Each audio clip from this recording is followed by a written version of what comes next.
Hi, I'm Ted Blachly, and we're here at the New Hampshire Historical Society, 30 Park Street in Concord, New Hampshire. And this is an exhibit of the New Hampshire Furniture Masters, 2024. We started here with our first exhibit in 1995, and then in 1996 we started to have a exhibit, an auction, and we produced a catalog, our first catalog. These are rare. There's not many of these around. But the group formed with a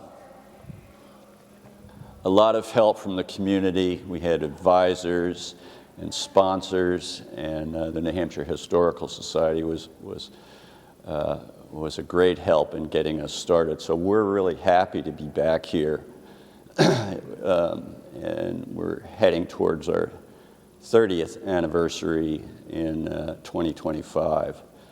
So we'll cruise around to each of the pieces and talk a little bit about them.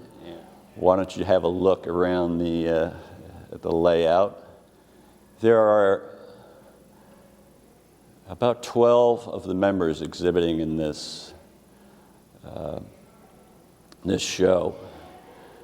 There are around 20 makers in the group. And we have a silent auction too that will be part of our main event, which happens on October 19th. That's our fundraising event.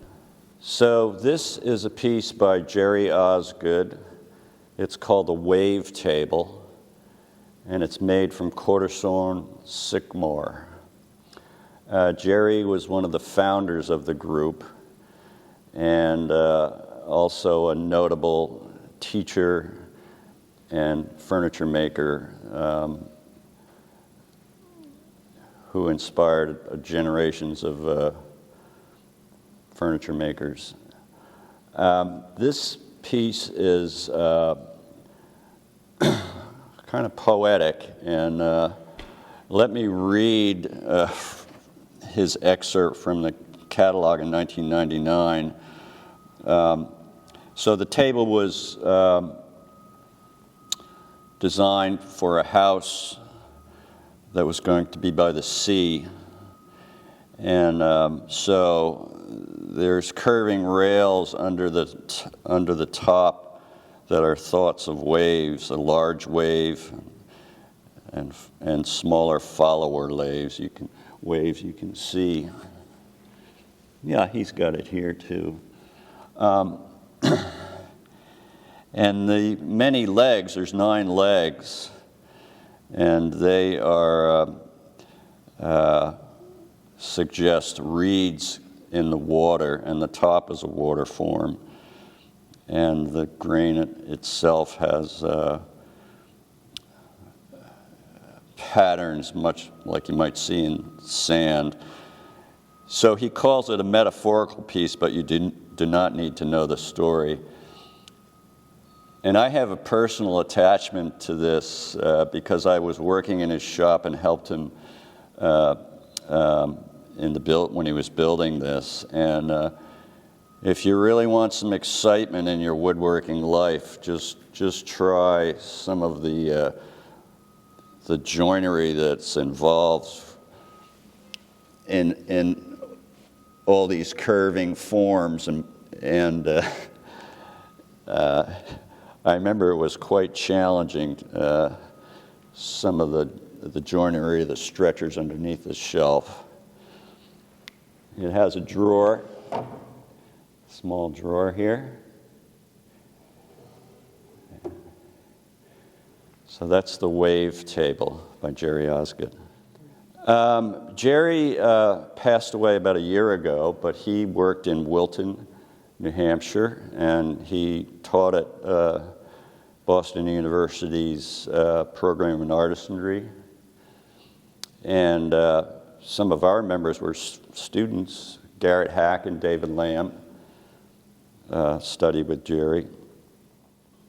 Yeah, he was also one of the first members of the guild as well. It's owned by the New Hampshire Historical Society for their collection. So we were happy to bring it out to include it in this exhibit.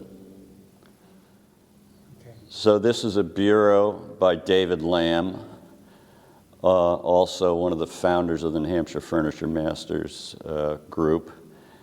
And if you've been paying attention to woodworking in New Hampshire, I'm sure you know his name and his amazing skills.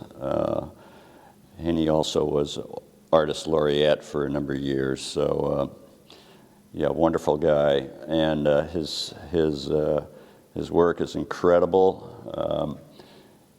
He's mastered many of the veneer techniques and the joinery techniques, and he's also an excellent carver. So this is a bureau made for one of his appreciators and long-term clients and collectors of his work. It's a bow front bureau, and I'll just open the doors here if I can. Curve. This amazing veneer work down below.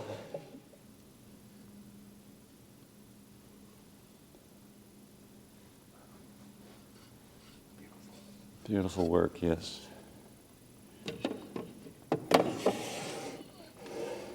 And he'll talk about the carving down below as well.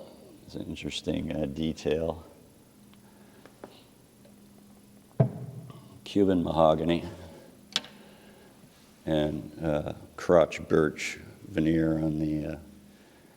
there's just so much detail to this work, these fine little beads, really elegant. He does work with his wife Janet, who she does some of the finishing and some of the veneer matching. He's got a nicely centered, figured,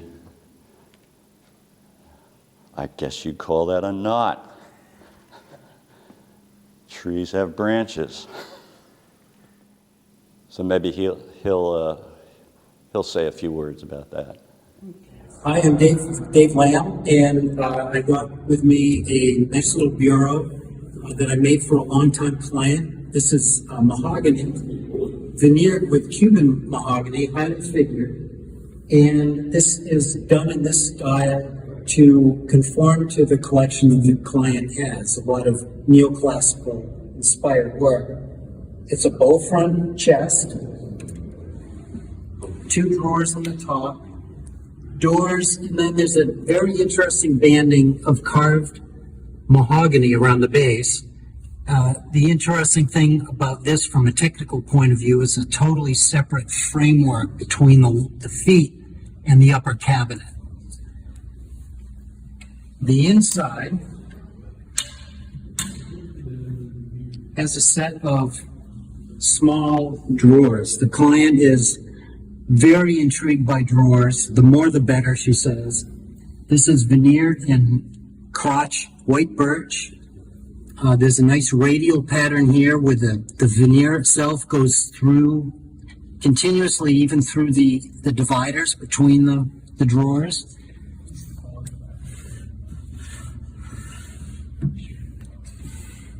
And then 2 shelves. And that's my piece in a nutshell. Okay, this is my piece. It's called a Silver Chest 2, and this was made in 2002, and it was part of our exhibition and auction season. And actually, it started as a commission, and I visited this house, and people were actually friends, and it was a new house, and they wanted a piece for their dining room. And when I saw the space, I almost immediately came up with a design for the piece based on our conversations with what they wanted and the woods they wanted. And so it was made in curly sugar maple, and they agreed to let it go through the exhibition and auction season. At the auction, it sold. So I was lucky the first time getting some nice curly maple, and so when it sold to a new owner, I had to make the piece a second time for the patron. And I'll just show you a shot of this is the first piece that was in the catalog.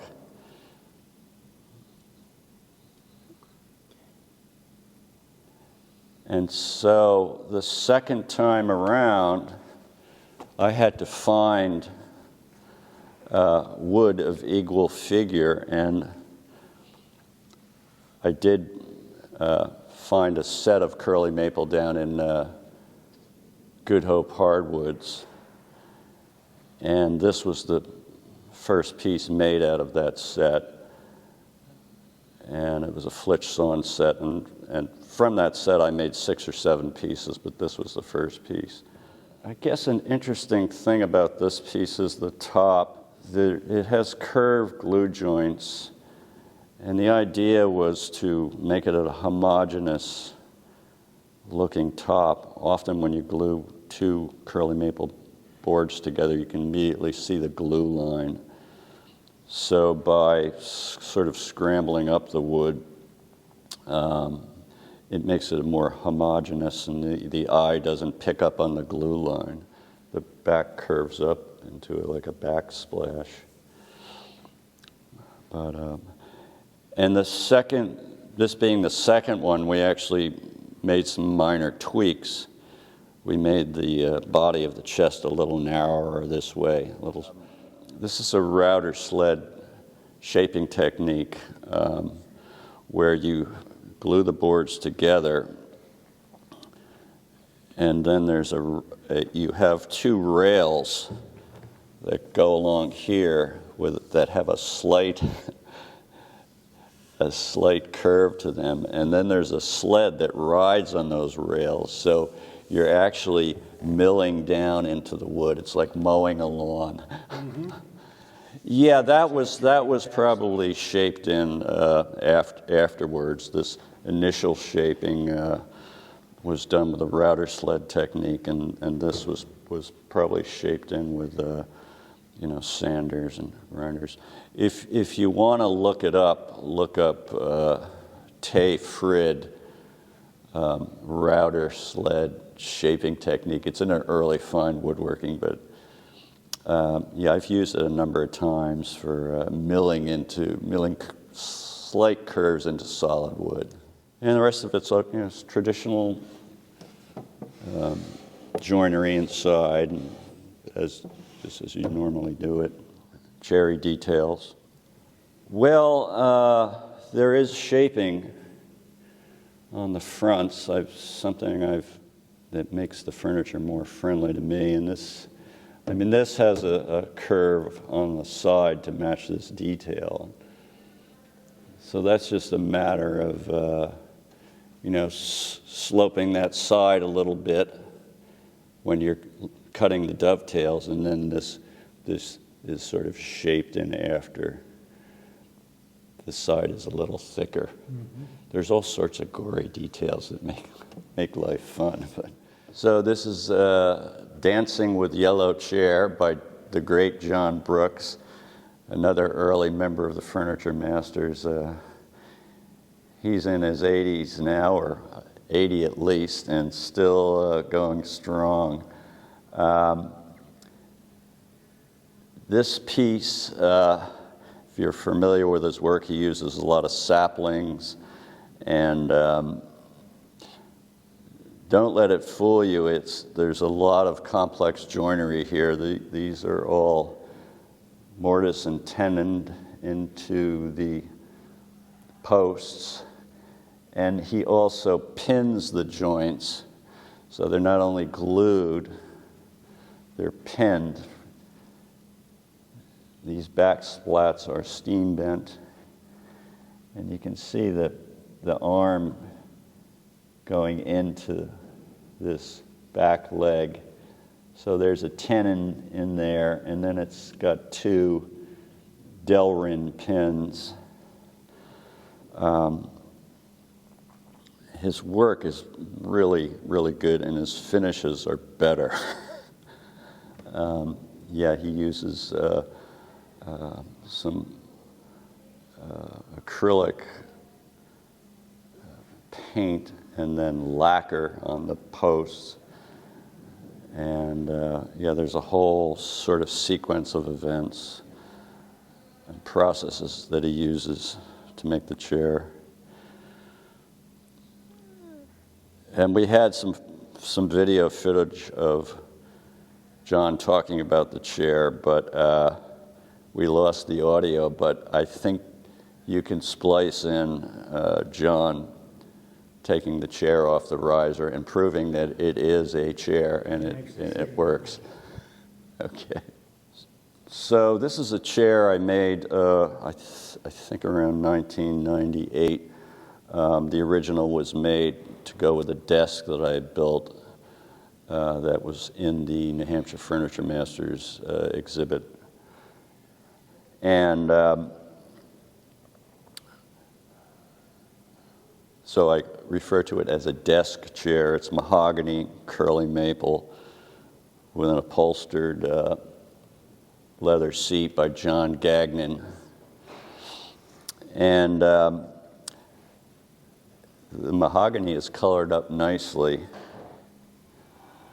So one of the things about Jere's chairs that I noticed is how he separated the joinery of the rails and the back rails. So it wasn't all in one area. A lot of chairs, you'll see the side rail come in here and the back rail comes out here. So there's a lot of mortises that happen in one spot. So in this chair, the back rail is actually tenoned into the side rail here, so it's not going into the back leg. So that's shifted. And the same with the back splats. They go into a rail that is actually lower than this side rail. So what it does is it spreads out the joinery a little bit, so it's not all happening in one place. And you know, that's just one of the things I learned, you know, working with him. So this is a table by Tim Coleman, and he calls it Slice. And he also is playing with the curly maple grain patterns and using the chatoyance meaning reflection of the curly grain pattern, and manipulating it to his ideas, and I'll let him talk about it. I'm Tim Coleman from Shelburne, Massachusetts. Been part of the Furniture Masters since 2003. This table shows two things that I love to do. One is patterned veneer work on the surface, and in this case I've taken pieces of figured maple and cut them into wedge shapes, and then adhered that as a sheet to the substrate. And the other thing I love working with are dynamic forms that are well engineered with minimal parts. So in the case of the base, each one of these sections is made up of two pieces, and there's a center piece that is the same dimension as the thickness, which ties them all together. And there are tenons that come through, and tenons that come all the way through, some that go partway. And it's a very elegant, streamlined presentation of the piece. And when you look at it from a distance, the dynamic form of these wedge pieces thrusting upward and supporting the top of this beautiful figure maple top. There you have it.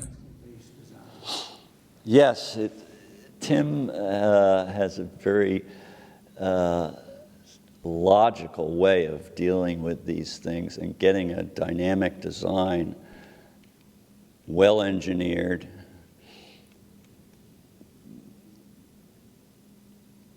He's got a center hub there that ties all these pieces together. I'm sure there's a well thought out layout of tenons and loose tenons. This is another little table by Tim Coleman. It's called the Crescent table, and I'll let Tim tell you about it. Okay, I'm Tim Coleman from Shelburne, Massachusetts. This table is interesting because it features this embossed pattern, which I created using steel stamps, and each one of these crescent-shaped characters is a single stripe of the stamp. And these stamps I had in my workshop at one time in what used to be the Greenfield Steel Stamp Manufacturing Company, and they manufactured letter and number stamps, and I would find them everywhere in the factory after they moved out, and realized that I could alter the shape of those stamps and create my own characters. So once I realized I could do that, then it just opened up a whole new world of pattern possibilities. And this particular pattern, this crescent pattern, is one that I've used quite a bit. And then the table, the base, is this as if it's held up by just these balls, but there's also this dynamic shaped structure underneath. So that's the crescent table. So this is a demilune table in the style of Richard Oedel. Richard is a wonderful part of our group, and I understand he also is on the board of the guild. He's a great communicator, and we love him. And he loves Macassar ebony. And if you get a shot of this top, it's a composition that I was speaking with him yesterday, and he was really happy with how this came out. The different shades of wood and the fan pattern. He's obviously playing pretty heavy contrasts here with the dark and light woods. And I'll let him tell you about it. So I'm Richard Oedel, and this is the piece that I have for the Hampshire Historical Society event that kicks off our 30th anniversary. It started off as a table related to New Hampshire with the birch, the yellow birch apron here, and the yellow birch top. But the inset for the top is entirely Macassar ebony. The Macassar ebony is not an endangered species, but it is unusual to find it with this quality. And working up these tops is something that I just love to do. I think the way that it displays, the way that the rays are mirrored from side to side, just really makes it a compelling top. The legs are clarinet shaped at the top. The clarinet bell has a certain something to it. It actually comes from the resonance of the instrument, and this reminds me of that. They're actually cherry legs that are turned and then ebonized to look almost black, with the red of the cherry shows through and makes it a warmer piece.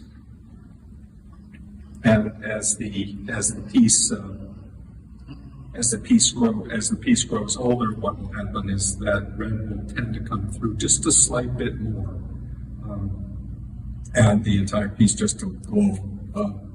So that's my piece. So this is a cabinet by Owain Harris.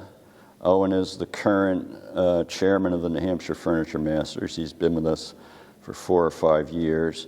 And interestingly, this cabinet is something he built a couple of years ago and then decided that he wanted to alter it and change some of the elements. So he made a new door and he made some subtle changes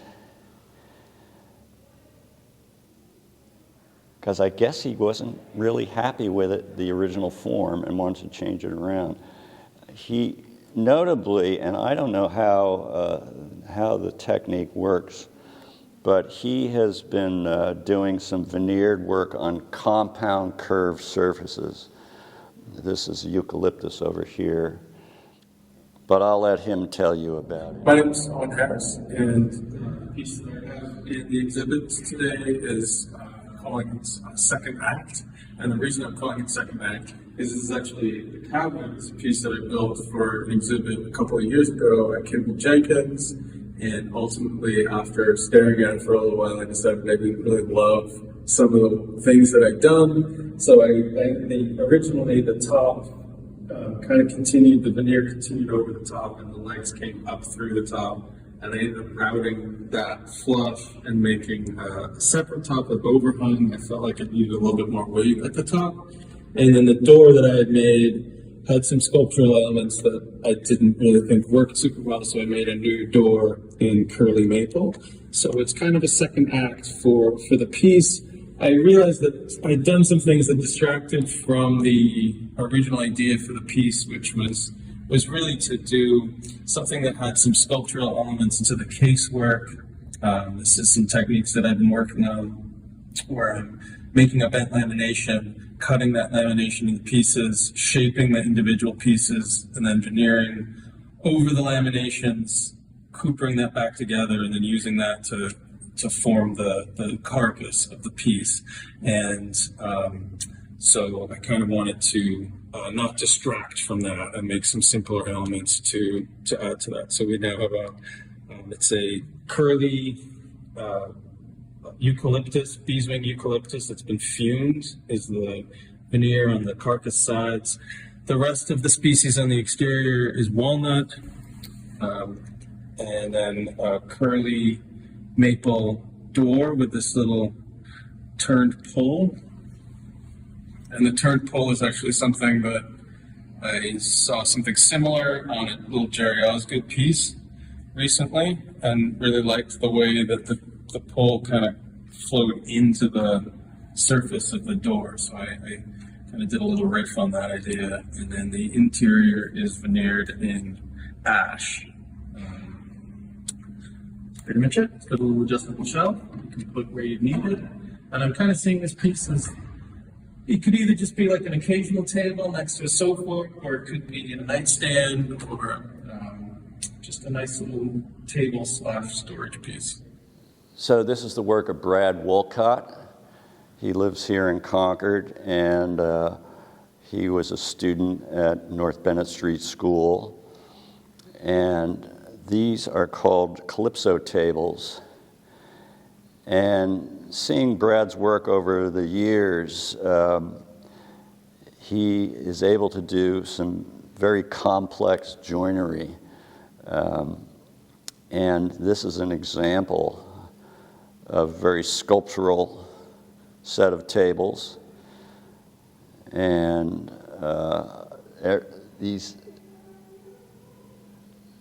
the shaping and the joinery, if you zoom in there,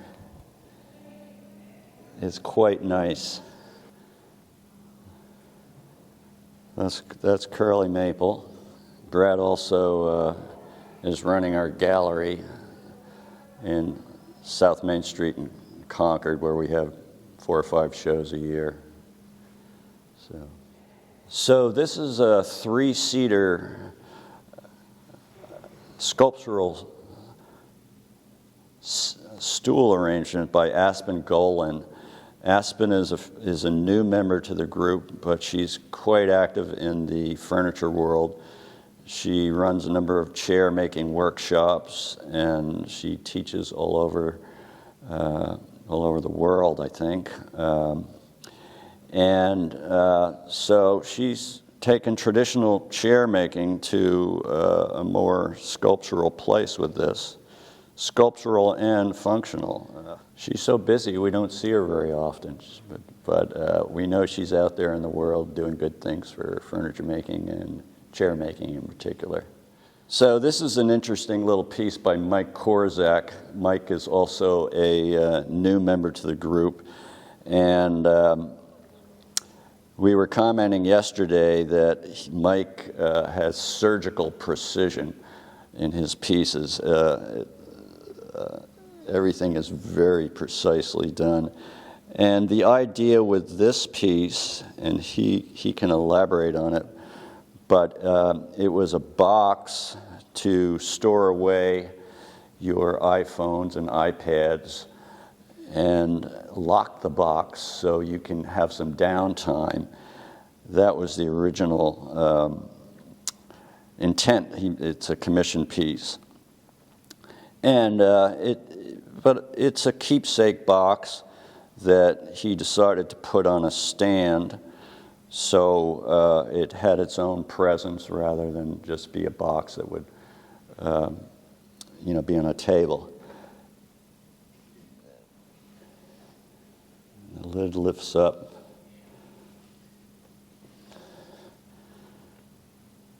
With a complex layout of veneer work here.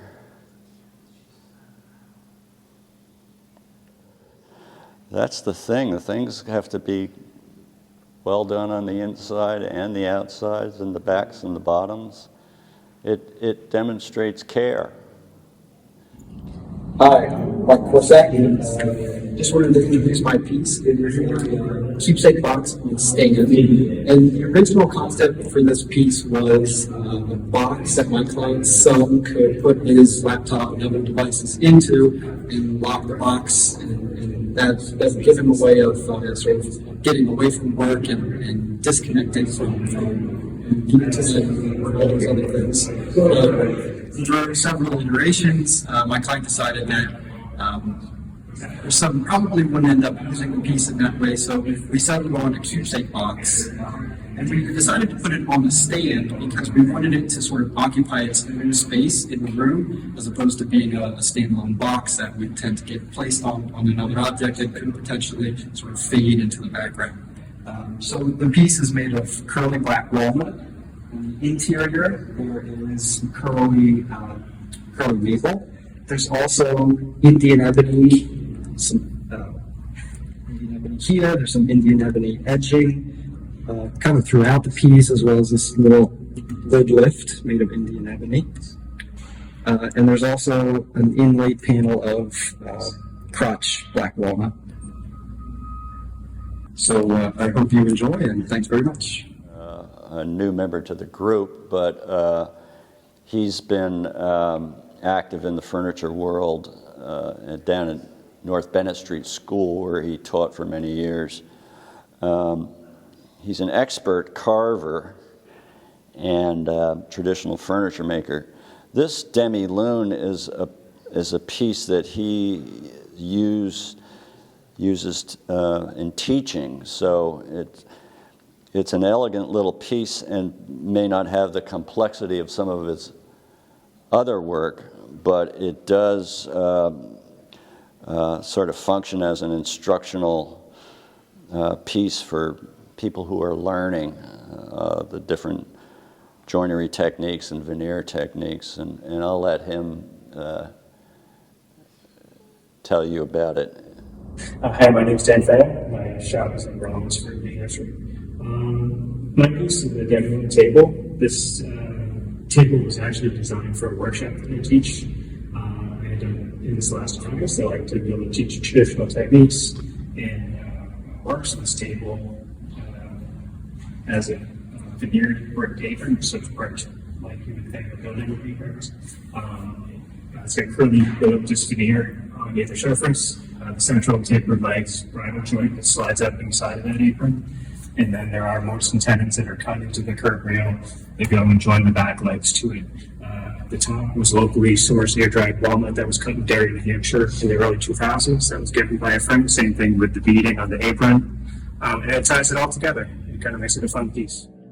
I'm Jeffrey Cooper. I work in Portsmouth. This is a piece I call Homegrown Home. It's made from a giant slab of fake pearwood that I got from the Jere Osgood collection by Give Me Time.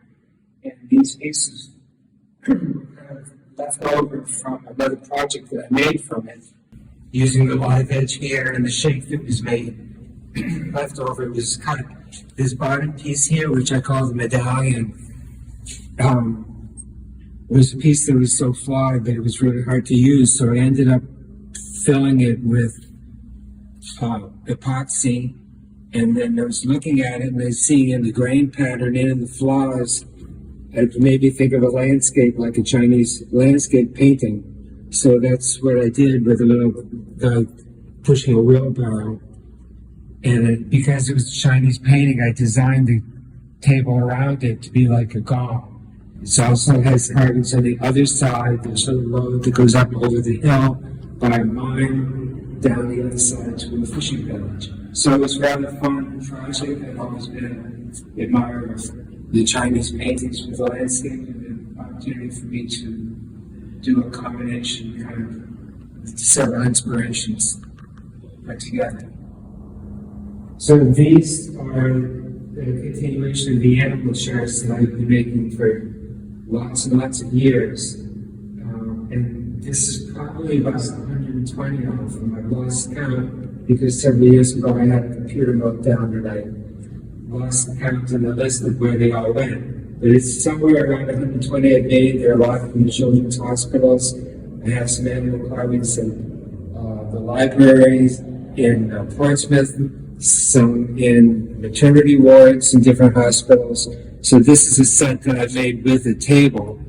These could be the last two of the set unless I get an order for a whole bunch. And these two giraffes I made as a matched pair. The one on the right is a little darker, a little taller, a little more masculine. The one on the left, a little lighter colored, a little shorter, a little more feminine. So they are kind of a matched pair to go with this table. That I'm hoping will sell all as a set. I have this idea that this would end up in a children's library where lots of different kids could play and enjoy them. Hi, I'm Garrett.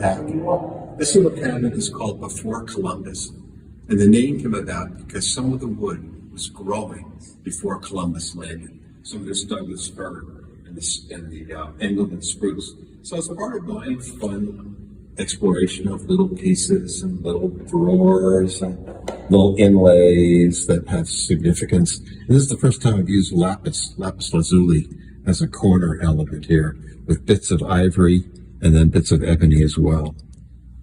So this is Macassar ebony, very sweet little drawers, beautiful little woods as well. That's Engelmann spruce. There's probably maybe 200 years of growth in that little piece right there. This as well, this has got probably sort of 300 in that range. So this is hack and Morse code. That's it. This exhibit is just up for a few days, but we wanted to get a documentation of what's here, and as always, we appreciate all the things that the Guild has done for us, and it's amazing how this group has grown from 17 makers to like 700 or something. Over 700. Yeah, it's amazing. So thanks an awful lot.